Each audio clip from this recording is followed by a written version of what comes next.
Friends, நீங்கள் எல்லாரும் Don லாக்கை பற்றி கேள்விப்பட்டிருப்பீங்க. இன்றைய காலத்தோட ஒரு செல்ஃப் மேட் மில்லியனயர் தான் டான் லாக். ஆனால் உங்களுக்கு தெரியுமா, கையில் ₹1 கூட இல்லாமல் இருந்த காலம் இவருக்கும் இருந்தது. இது அந்த மாதிரின ஒரு காலமாக இருந்தது. இவருக்கும் இவருடைய ஃபேமிலிக்கும் ஃபினான்ஷியலாக நிறையவே பிரச்சனைகள் ஃபேஸ் பண்ண வேண்டியதாக வந்த காலம். அந்த காலகட்டத்தில் இவங்களுக்கெல்லாம் பசி மாத்துறதுக்கு கடையில் போய் பழைய சாமானங்களை போய் வாங்கிட்டு சமைச்சு சாப்பிட வேண்டிய நிலைமை இருந்தது.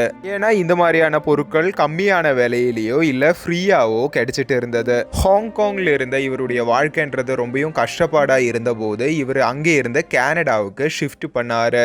இவருடைய ஃப்ரெண்ட்ஸ் கிட்ட இருந்தோ, ஃபேமிலி மெம்பர்ஸ் கிட்ட இருந்தோ, நெய்பர்ஸ் கிட்ட இருந்தோ கொஞ்சம் காசுலாம் கடன் வாங்கிட்டு கனடாவுக்கு வித் ஃபேமிலியா ஷிஃப்ட் பண்ணாரு. ஆனா இங்க ரீச் ஆனதுக்கு அப்புறமா இவர் ஃபேஸ் பண்ண ஒரு மிகப்பெரிய ப்ராப்ளம் என்னவா இருந்ததுன்னா, அவருக்கு அங்கே இருக்கிற லாங்குவேஜ், அதாவது இங்கிலீஷ் லாங்குவேஜ் தெரியாது. இந்த ஒரு காரணத்தினாலேயே அவருக்கு அங்கே இருந்தோ நல்ல ஒரு வேலை கிடைக்கிறதுக்கும் ரொம்பவும் கஷ்டமா இருந்தது. ஒரு நாள் டான் லாக் அவருடைய வீட்டுக்கு திரும்ப வரும்போது அவங்களுடைய அம்மா ஒரு இடத்துல இருந்து கரையறத பார்த்தாங்க. அப்போ இவரை ஓடி போய் அம்மாவோட கிட்ட உட்கார்ந்தாங்க. அப்போ இவரை பார்த்து அம்மா என்ன சொன்னாங்கன்னா, டான், நம்முடைய வாழ்க்கை பூராவுமே இப்படியே போயிடும்னு தான் நானும் நினைக்கிறேன். அம்மாவோட இந்த வாக்குகள் கேட்டதும் டானோட கண்ணில இருந்து கண்ணு வந்தது. இதுக்கப்புறமா அம்மாவோட முன்னாடி அவர் ஒரு சபதமும் எடுத்தாரு. என்னவா இருந்ததுன்னா, அம்மா ஒருபோதும் இந்த மாதிரி நடக்காது, நான் காலை நைட்டுன்ற மாதிரி ஃபுல்லாவுமே ஒர்க் பண்ணி கண்டிப்பா ஒரு பணக்காரனா மாறுவேன்னு சொல்லிட்டு சொன்னாரு. அடுத்த நாளே இவர் எமர்ஜென்சிக்காக சேவ் பண்ணி வச்சிருந்த கொஞ்சம் அமௌண்ட்டை எடுத்து இங்கிலீஷ் லேர்ன் பண்றதுக்கான ஒரு இன்ஸ்டிடியூட்ல போய் சேர்ந்தாரு. அவர் இங்கிலீஷ் ரீட் பண்றதுக்கும் பேசுறதுக்கும் ஆரம்பிச்ச போது அதுக்கப்புறமா கொஞ்சம் லைப்ரரிஸுக்கும் போக ஆரம்பிச்சாரு. அங்க போயிருந்து இவர் டிஃப்ரெண்ட் கேட்டகரிஸ்ல இருக்கிற நிறையவே ஃபினான்ஷியல் புக்ஸை எல்லாம் படிக்க ஆரம்பிச்சாரு. இது மூலமா இவருக்கு நிறையவே ஐடியாஸ் கிடைச்சது. அதாவது தாராளம் மணி எப்படி உண்டாக்குறதுன்னு சொல்லிட்டு ஐடியாஸ் கிடைச்சது. இவர் இந்த மாதிரியான ஐடியாஸ் எல்லாமே சொரூபித்து வைக்கிறதுக்கும் ஆரம்பிச்சாரு. தென் அவருடைய ட்ரீம்ஸை நோக்கி போறதுக்கும் ஆரம்பிச்சாரு. இப்போ டான் லாக் சேல்ஸ் வேர்ல்டுல ஒரு கிங்காவே இருக்கிறாரு. இன்னைக்கு இவருடைய பேரு உலகத்திலேயே ரிச்சஸ்டான பீப்புளோட பட்டிகையில சேர்த்துட்டாங்க.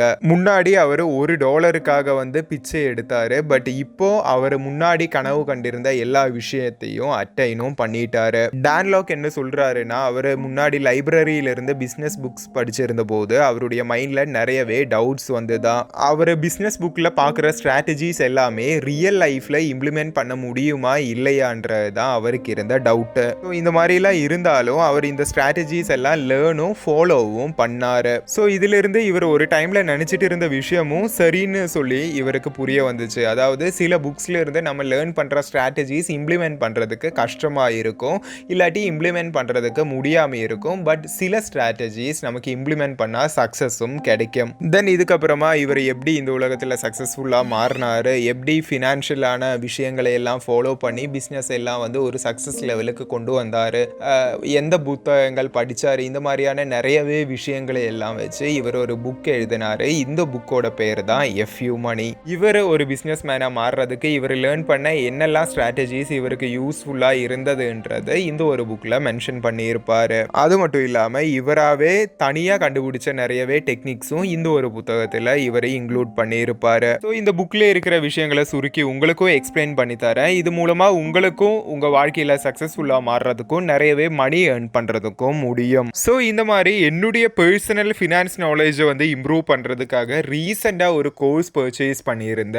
ஈலர்ன் மார்க்கெட்ஸ்ல A to Z ஆஃப் ஃபினான்ஸ்னு சொல்லிட்டு இதுல 30+ வீடியோஸ் 2+ ஹவர்ஸ் ஆஃப் கண்டென்ட்ஸும் அதே மாதிரி செல்ஃப் எவாலுவேஷன் டெஸ்ட்டும் நம்ம இந்த கோர்ஸை கம்ப்ளீட் பண்ணும்போது கோர்ஸ் கம்ப்ளீஷன் சர்டிஃபிகேட்டும் இவங்க ப்ரொவைட் பண்றாங்க. இந்த கோர்ஸோட பிரைஸ் ₹999. ஆனா நீங்க ஃபினான்ஸ்ன்ற இந்த ஒரு கூப்பன் கோடு யூஸ் பண்றதா இருந்தா இந்த ₹999 ஓர்த்தான இந்த ஒரு கோர்ஸ் உங்களுக்கு கம்ப்ளீட்லி ஃப்ரீயாவே கிடைக்கும். நம்முடைய ஃபினான்ஷியல் லிட்ரஸியை இம்ப்ரூவ் பண்றதுக்கும் இன்வெஸ்ட்மெண்ட்டை பத்தி நல்ல ஒரு ஞானம் தெரிஞ்சுக்கிறதுக்கும் capital, share, demat, trading account, stock market இந்த மாதிரியான நிறையவே விஷயங்களை பத்தி டீட்டெயிலா தெரிஞ்சுக்கிறதுக்கும் இந்த ஒரு கோர்ஸ் ரொம்பவும் யூஸ்ஃபுல்லா இருந்துச்சு.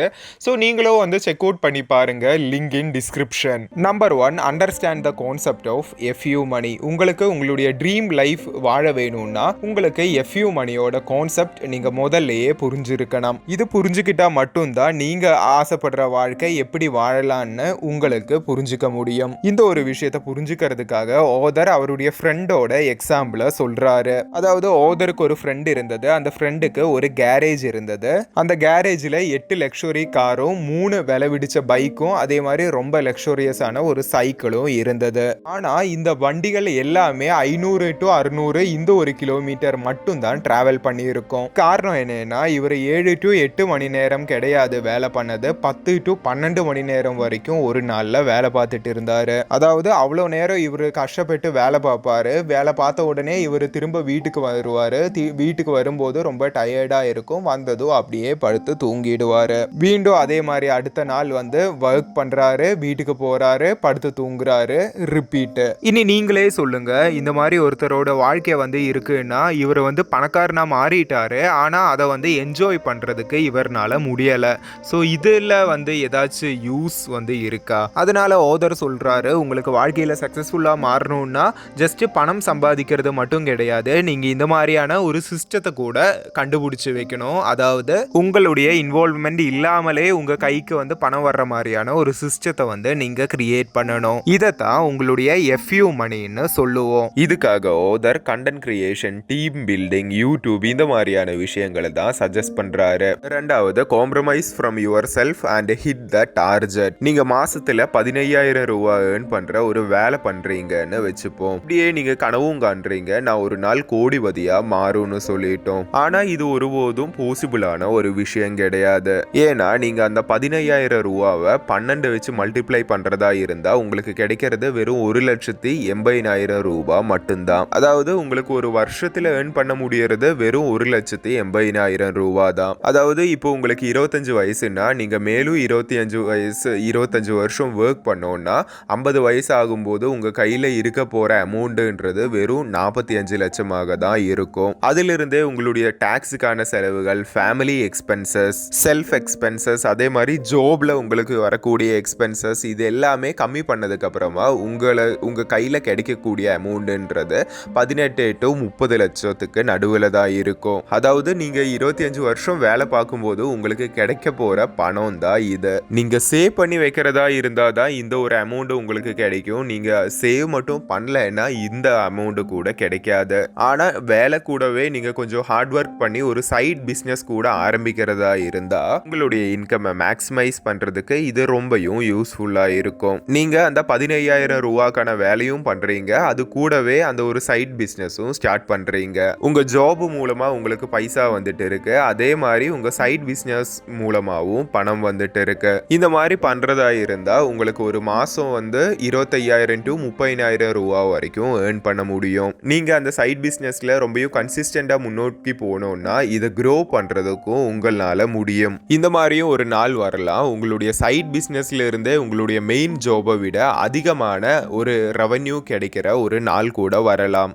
இந்த மாதிரி நீங்கள் கால்குலேட் பண்ணி பார்க்குறதா இருந்தால் உங்களுடைய ஆனுவல் இன்கம்ன்றது 1 லட்சமோ 2 லட்சமோ இல்லாமல் அது 4 lakh 5 lakh இந்த மாதிரி கொண்டு வரலாம். இந்த மாதிரி நீங்கள் பண்ணுறதா இருந்தால் உங்களால் சொல்ல முடியும், ஒரு நாள் நான் ஃபினான்ஷியலி ஃப்ரீ ஆகிடுவேன், நான் நல்லாவே மணி ஏர்ன் பண்ணுவேன். இந்த மாதிரி இல்லாம ஓதர் சொல்கிறாரு, சில பேர் வந்து சைட் பிஸ்னஸ் ஆரம்பிப்பாங்க, அந்த சைட் பிஸ்னஸ்லேருந்து அதிகமான மணி வருதுன்னு தெரிஞ்சால் அவங்களுடைய மெயின் ஜாபை இவங்க வந்து குவிட் பண்ணிடுவாங்க. ஓதர் இந்த மாதிரி பண்ணக்கூடாதுன்னு சொல்றாரு. அட்லீஸ்ட் நீங்க இதாச்சும் பண்ணணும், உங்களுடைய சைட் பிசினஸ்ல இருந்து உங்களுடைய சேலரியை விட அதிகமான ரெவென்யூ வர்றது வரைக்கும் அந்த ஜாபை நீங்க குவிட் பண்ணக்கூடாது. அதாவது உங்களுடைய சைட் பிசினஸ் உங்களுக்கு ஜாப்ல இருந்து அதிகமான ரெவென்யூ கொடுக்குதுன்னா வேணும்னா இந்த ஜாப் வந்து குவிட் பண்ணலாம், இல்லாட்டி ஒருபோதும் அந்த வேலையை குவிட் பண்ணக்கூடாது. ஏன்னா நடுவில் வச்சு ஏதாச்சும் உங்க பிசினஸுக்கு வந்து நடக்குதுன்னா உங்களுக்கு அந்த பிசினஸ்ல இருந்து கிடைச்சிட்டு இருந்த அமௌண்ட் போயிடும், வேலையிலிருந்து கிடைச்சிட்டு இருந்த அமௌண்ட்டும் இல்லாம ஆயிடும். மூணாவது, த கோல்டன் ரூல். உங்களுடைய ட்ரீம் வேலை வந்து கண்டுபிடிக்கிறது, அதிலிருந்து மணி ஏர்ன் பண்றதுன்றது உங்களுடைய செல்ஃபான இன்ட்ரெஸ்ட் தான். ஓதர் இதுக்காக நமக்கு 6 ஸ்ட்ராட்டஜி சொல்லி கொடுக்கிறாரு. இது கேட்டாலே உங்களுக்கு ஒரு விஷயம் வந்து புரிஞ்சிடும், அதாவது உங்களுடைய பிசினஸ் எந்த ரீதிக்கு கொண்டு வரணும்ன்றத பத்தி புரிய வரும். So the golden rule number 1, the market comes first. சில இடத்துல சில ஆட்கள் சில ப்ராடக்ட் ப்ராடக்ட் வந்து மேனுஃபேக்சர் பண்ணுறதுக்காக அது மேலே நிறையவே அமௌண்ட்டை வந்து ஸ்பெண்ட் பண்ணுவாங்க. அவங்க நினைக்கிறது என்னன்னா, ஒரு தடவை இந்த ப்ராடக்ட் மட்டும் மார்க்கெட்டில் லான்ச் ஆகிட்டா அது நிறையவே சேல்ஸ் போயிடும்னு நினைக்கிறாங்க. ஆனால் இந்த மாதிரி நிறையவே ஆட்களுக்கு எக்ஸ்பீரியன்ஸ் இருக்குது. இவங்க நினச்ச அளவுக்கு கூட இவங்களுடைய ப்ராடக்ட் வந்து நிறையவே ஆட்களுடைய ப்ராடக்ட் சேல் ஆகாமல் அவங்களுடைய பணமும் போட்ட எஃபர்ட்டும் எல்லாமே வீணாக போன சரித்திரம் நிறைய பேருக்கு இருக்குது. இதனால் இந்த மாதிரி நடக்குதுன்னா இவங்க இந்த பிஸ்னஸ் ஆரம்பித்ததுக்கு அப்புறமா தான் இவங்களுக்கே புரியுது, நான் ஆரம்பித்த இந்த ஒரு ப்ராடக்ட் வந்து பெரிய ஒரு டிமாண்ட் இல்லாத ப்ராடக்ட்னு சொல்லிட்டு. ஸோ இந்த கோல்டன் ரூல் நம்பர் 1 நமக்கு டீச் பண்ணுறது என்னன்னா, நீங்கள் எந்த ஒரு ப்ராடக்ட்டும் மார்க்கெட்டில் லான்ச் பண்ணுறதுக்கு முன்னாடி மார்க்கெட்டை பற்றி கட்டாயம் ஸ்டடி பண்ணணும். அதாவது ஆட்களுடைய தேவைகளை பொறுத்து மார்க்கெட்லேயும் அடிக்கடி மாற்றங்கள்ன்றது வந்துட்டே இருக்கும். Golden rule number 2, create a user friendly content that sales. ஒரு உதாரணம் சொல்லித்தரேன். இப்போ நீங்கள் ஒரு வெப்சைட் கிரியேட் பண்ணுறீங்க, இல்லாட்டி ஒரு யூடியூப் சேனலே கிரியேட் பண்ணுறீங்க. இதில் நிறைய வியூவர்ஸும் உங்களுக்கு வந்துருச்சுன்னு வைங்க. ஸோ இந்த மாதிரி வியூவர்ஸ்லாம் வந்ததுக்கு அப்புறமா சொந்தமான ஒரு ப்ராடக்ட் உங்களுக்கு அங்கே வந்து மார்க்கெட் பண்ண முடியாட்டி நீங்கள் ஒரு மிகப்பெரிய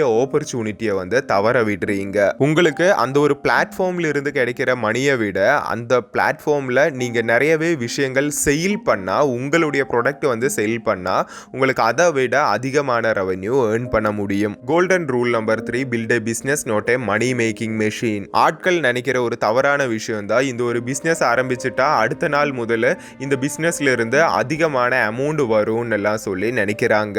அதாவது இவங்க ஒரு பிஸ்னஸ் ஆரம்பிக்கும் போதே அது ஒரு மணி மேக்கிங் மெஷின் மாதிரி ஒர்க் ஆகும்னு சொல்லி எக்ஸ்பெக்ட் பண்றாங்க. ஆனா உண்மையில் இந்த மாதிரி நடக்க போறதே கிடையாது. ஆக்சுவலா பிசினஸஸ் வந்து க்ரோ ஆகுறதுக்கு கொஞ்சம் டைம் எடுக்கும். சில பிசினஸுக்கு வந்து அதிகமான டைம் எடுக்கும், சில பிசினஸுக்கு வந்து கொஞ்சமாச்சு டைம் எடுக்கும். தென் உங்களுடைய பிசினஸ் வந்து ரொம்ப பெருசானதுக்கு அப்புறமா இல்லாட்டி க்ரோ ஆனதுக்கு அப்புறமா அந்த பிசினஸ் வந்து உங்களுக்கு ஒரு மணி மேக்கிங் மெஷினா மாறும். ஆனா தொடக்கத்தில் நீங்க உங்களுடைய பிசினஸை ஒரு மரத்தை எப்படி பரிபாலிக்கிறீங்களோ அதே மாதிரி பரிபாலிக்கணும். Golden rule number 4, don't create multiple businesses, create multiple income sources. நம்ம நிறைய இடத்துல கேள்விப்பட்டிருப்போம், நம்ம ஒருபோதும் ஒரே இன்கம் சோர்சஸை நம்பி மட்டும் முன்னோக்கி போகக்கூடாது, நமக்கு மல்டிபிள் இன்கம் சோர்சஸ் வேணும்னு சொல்லிட்டு. ஆனா நிறைய ஆட்கள் இந்த ஒரு விஷயத்தை வேண்ட மாதிரி புரியறது கிடையாது. ஆனா ஆட்கள் இன்றைய காலத்துல மல்டிபிள் இன்கம் சோர்சஸ் கிரியேட் பண்றதுக்கு பதிலாக மல்டிபிள் பிஸ்னஸ் வந்து கிரியேட் பண்ணுவாங்க. ஸோ இது மூலமா இவங்களுடைய ஃபோக்கஸே இவங்களுக்கு நஷ்டமாயிடும். இங்க ஓதர் சொல்றாரு, நீங்க ஒரு டைம்ல ஒரு பிஸ்னஸ்ல தான் ஃபோக்கஸ் பண்ணணும், அந்த ஒரு பிஸ்னஸ்ல இருந்து உங்களுக்கு மல்டிபிள் இன்கம் சோர்சஸ் வந்து கிரியேட் பண்ணிக்க முடியணும். இன்றைய காலத்துல யூடியூப்ல ஆட்கள் பண்றாங்களோ அதே மாதிரி. Golden rule number 5, leverage the time and resources of others. இன்றைய காலத்துல எல்லா பிசினஸ் மேன்மாருக்கும் அவங்களுடையதான ஒரு டீம் வந்து இருக்கும். இன்றைய காலத்துல நிறைய ஆட்கள் பண்ற ஒரு தப்பு இருக்கு, என்னோட விஷயங்கள் எல்லாமே நான் தனியாவே பண்ணிக்கலான்னு நினைக்கிறாங்க.